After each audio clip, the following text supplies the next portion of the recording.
अपने अपने संप्रदाय के अनुसार, अपने अपने धार्मिक ग्रंथों में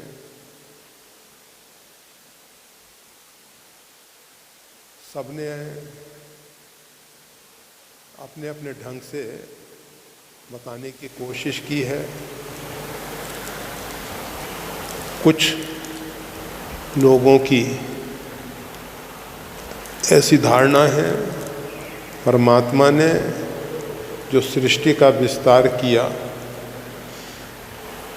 उसमें जितना भी हम सब कहते हैं 84 लाख प्रकार के शरीर बनाए, वो 84 लाख प्रकार के जो शरीर हैं उनको और जो कुछ भी प्रकृति में दिखाई दे रहा है, कुछ ऐसा भी है जिसको हम इन चर्म चक्षुओं से नहीं देख सकते हैं परंतु अनुभव कर सकते हैं, जैसे ऊष्मा इत्यादि, गर्मी इत्यादि है। गर्मी को हम ऐसे नेत्रों से नहीं देख सकते हैं परंतु उसका अनुभव कर सकते हैं। शीतलता, उष्णता,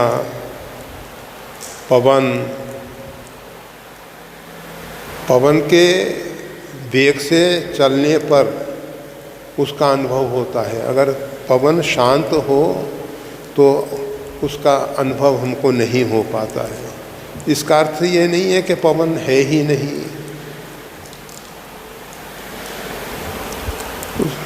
परमात्मा की जितनी भी कृति है वो सब परमात्मा ने मानव के लिए बनाई। मानव उनका सही उपयोग करे। और मानव को किस लिए बनाया? तो मानव जो है परमात्मा ने अपने लिए बनाया, ऐसा कुछ लोगों का मानना है। परंतु हम ये नहीं जानते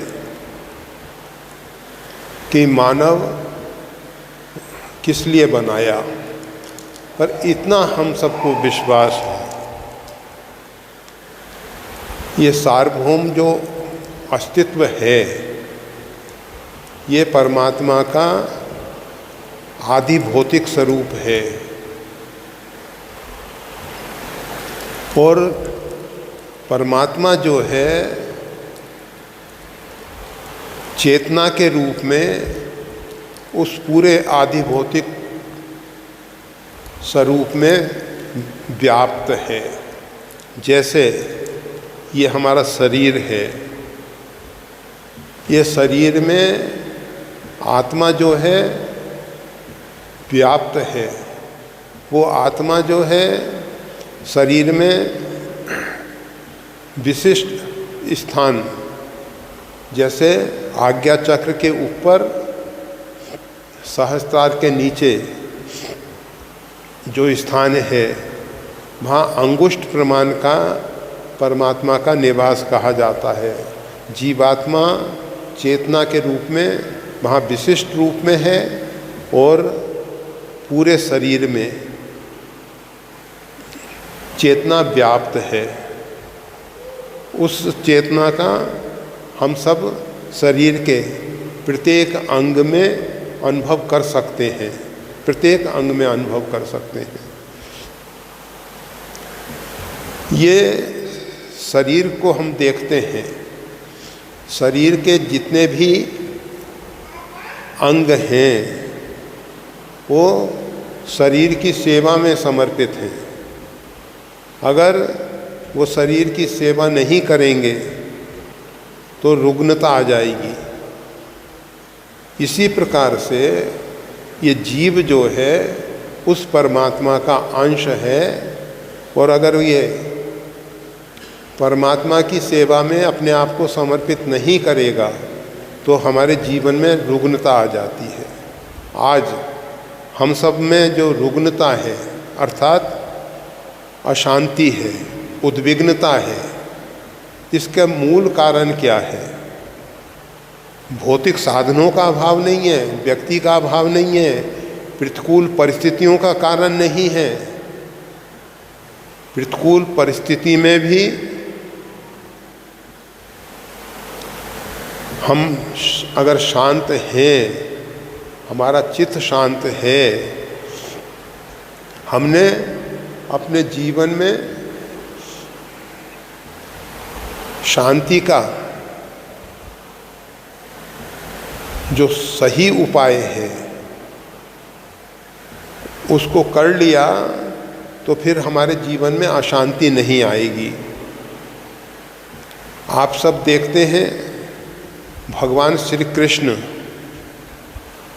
कारागार में जन्म लेते हैं,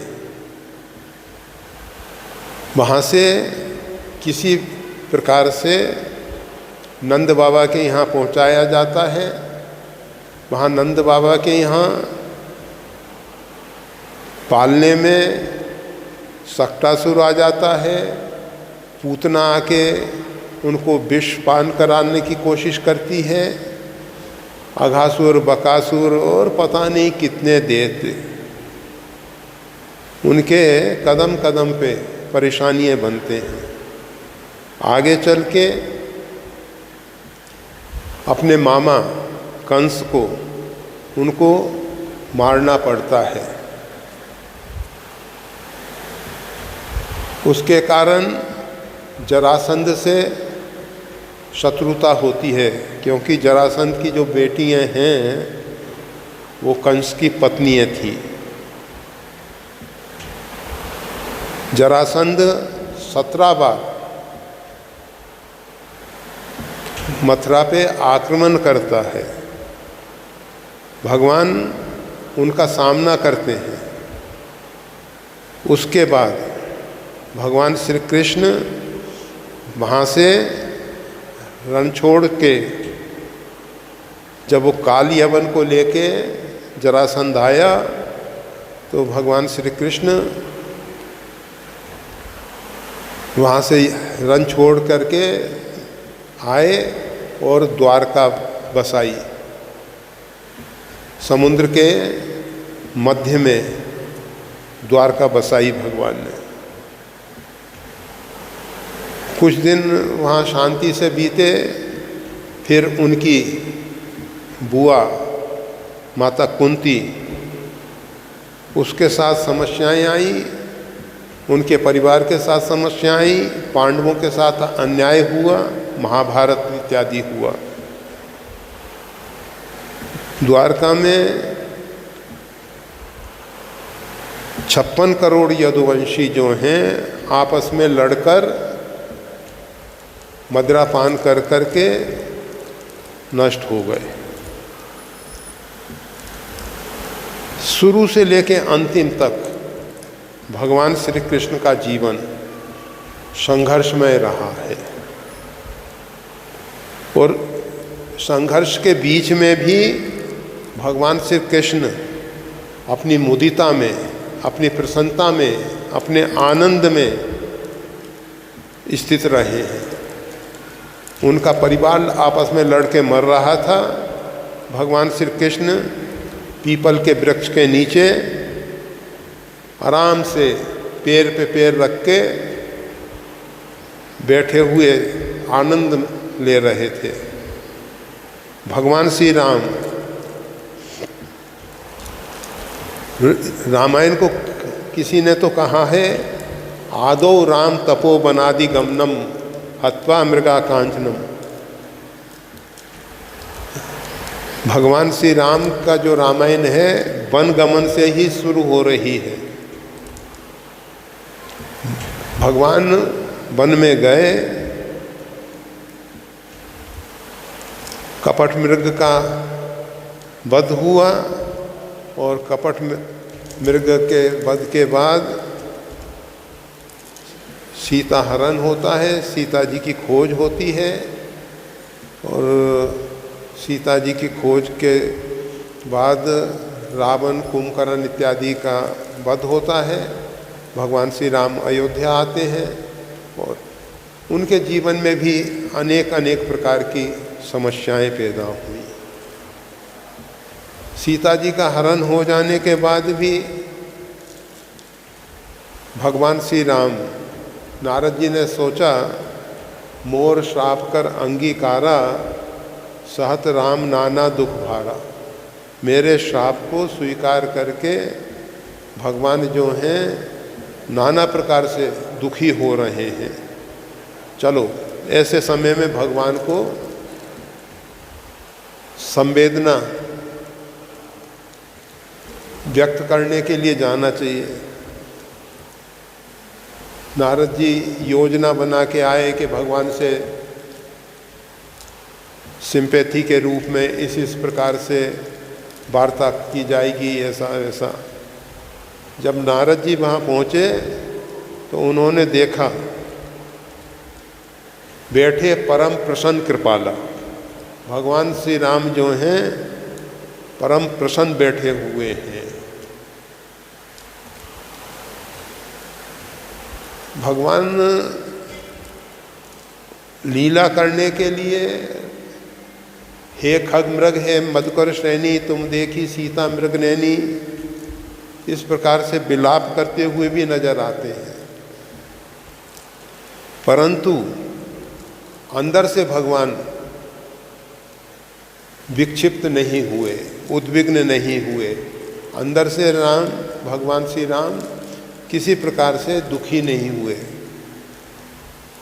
तो कहने का मतलब ये है, अगर मानव सही जीवन जीना सीख जाए, उसको जीने की कला आ जाए, तो उसके जीवन में कोई क्लेश नहीं है, कोई कष्ट नहीं है, कोई दुख नहीं है।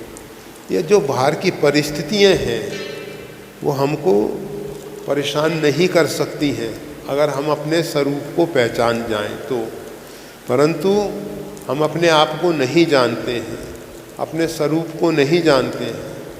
अपने स्वरूप को न जानने के कारण, अपने विषय में अनभिज्ञता होने के कारण हम चिंतित हैं, उद्विग्न हैं, अशांत हैं।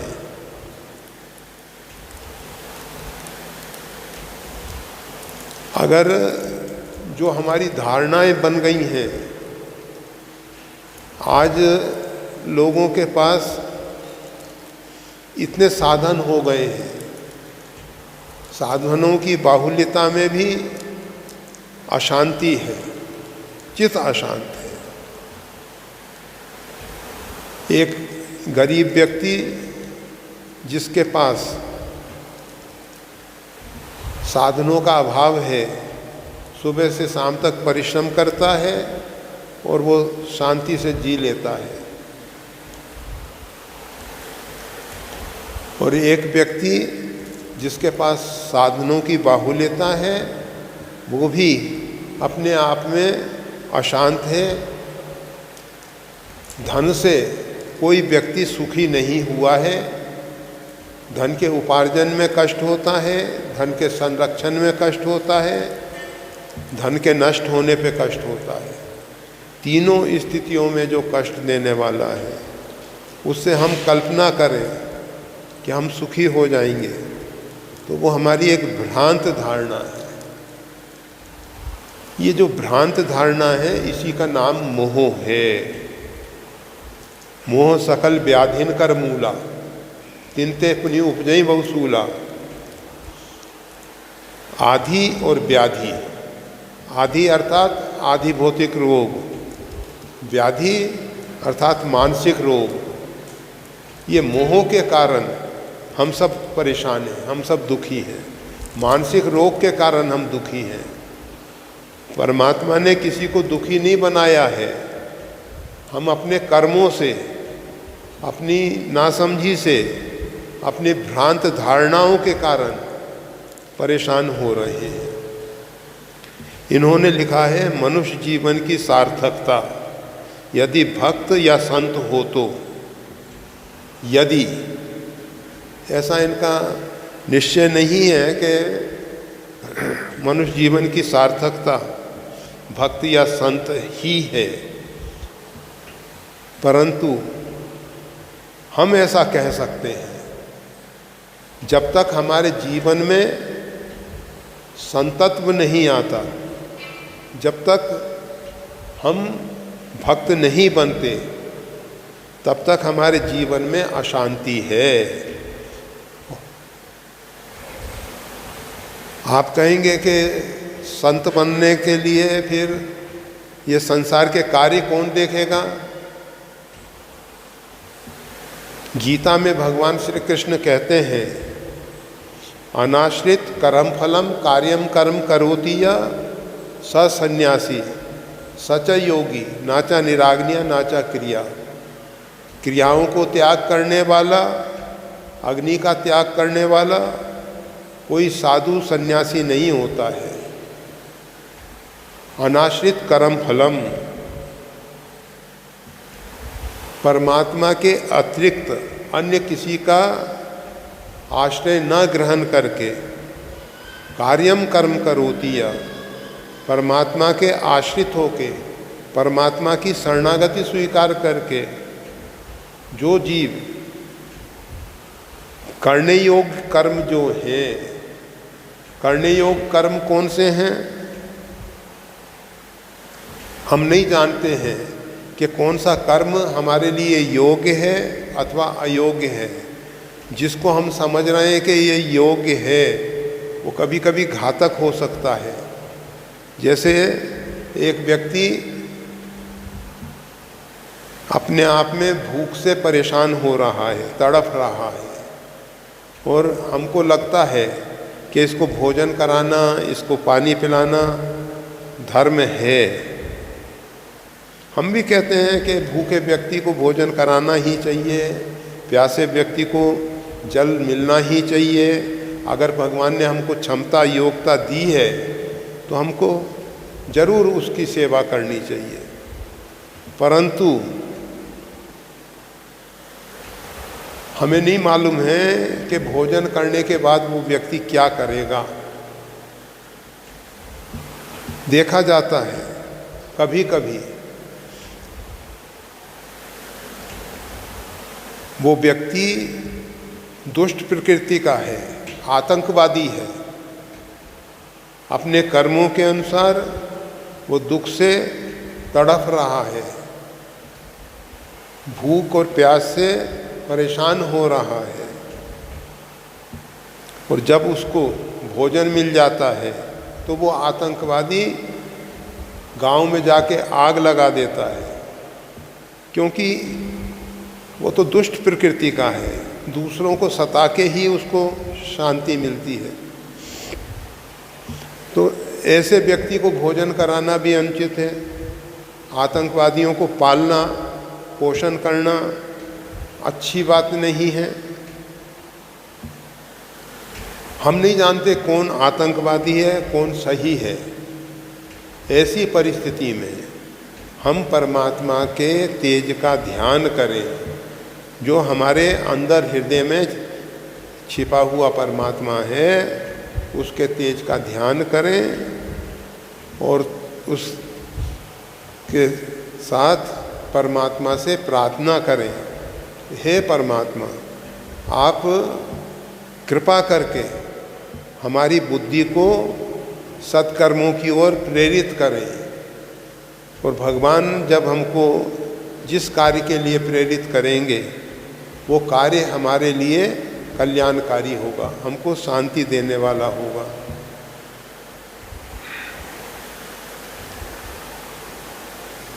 तो मानव जीवन में करने योग्य कर्म करना चाहिए।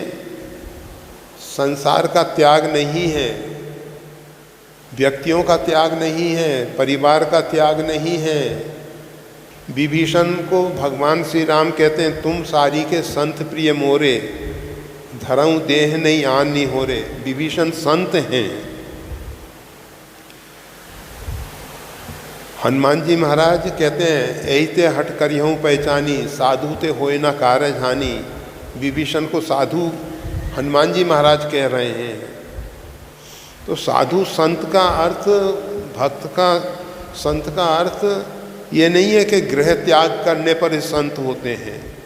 गृहस्थ आश्रम में रहते हुए भी हमारे अंदर संतत्व आ जाए, हमारे अंदर परमात्मा की भक्ति हो।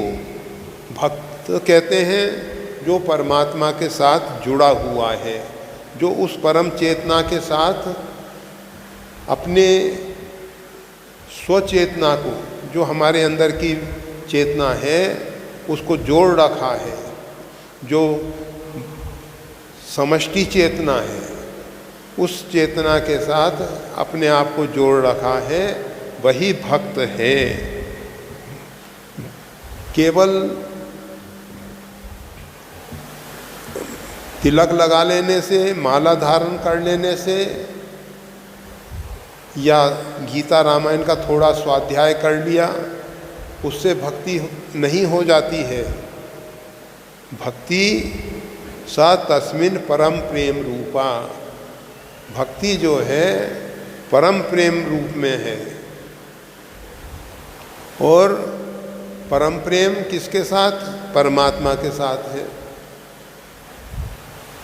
भगवान श्री राम हनुमान जी महाराज को अनन्य भक्त के लक्षण बताते हैं।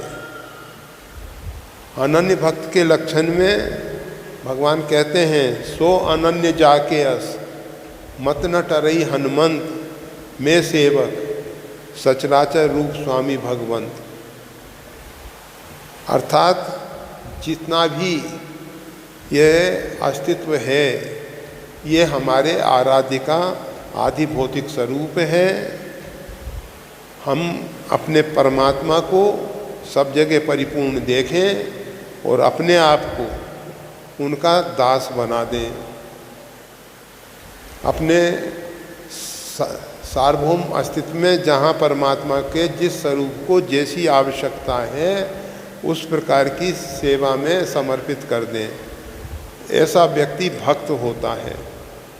वासुदेवम सर्वमिति स महात्मा, गीता में भगवान कहते हैं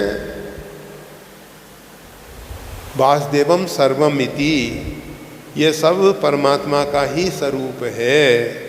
इस प्रकार से जो देखता है वो महात्मा है। तो महात्मा का अर्थ ये नहीं होता है कि गेरुआ वस्त्र पहन लिया, काश्यांबर पहन लिया, या दूसरे प्रकार के परिधान में आ गया, दूसरे प्रकार का जीवन जीने लगा।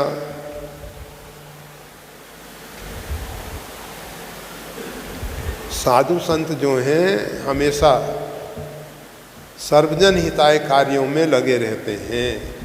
उनको केवल अपने लिए जीवन नहीं है, उन्होंने तो जीवन को समझ लिया है, जीवन के लक्ष्य को समझ लिया है, उन्होंने परम सत्य का अनुभव कर लिया है। अब तो वो केवल संपूर्ण अस्तित्व की सेवा में अपने आप को समर्पित कर रहे हैं। तो साधु और भक्त अर्थात जो व्यक्ति परमात्मा के साथ सतत जुड़ा हुआ है, जिसका कार्य सार्वभौम अस्तित्व के लिए है, वही साधु है, वही संत हैं। और जो इस प्रकार का जीवन जी रहे हैं, उनको ही वास्तविक में सुख शांति मिलता है। और जीवन का लक्ष्य, मनुष्य जीवन का लक्ष्य यही है, परम सुख परम शांति। जब तक हमारे जीवन में परम सुख परम शांति नहीं आते हैं, तब तक हम अपूर्ण हैं, अधूरे हैं। और ये पूर्णता जब ही प्राप्त होगी जब हम अपने आप को सार्वभौम अस्तित्व में जो विभू रूप में परमात्मा व्यापक है, उसकी सेवा में समर्पित करेंगे, तभी हमको शांति मिलने वाली है। तो मनुष्य जीवन का सार्थकता लक्ष्य यही है कि वो सार्वभौम अस्तित्व के रूप में परमात्मा को स्वीकार करे, परमात्मा को पहचाने और परमात्मा को पहचान कर उनकी सेवा में अपने आप को समर्पित करे। जय श्री राम।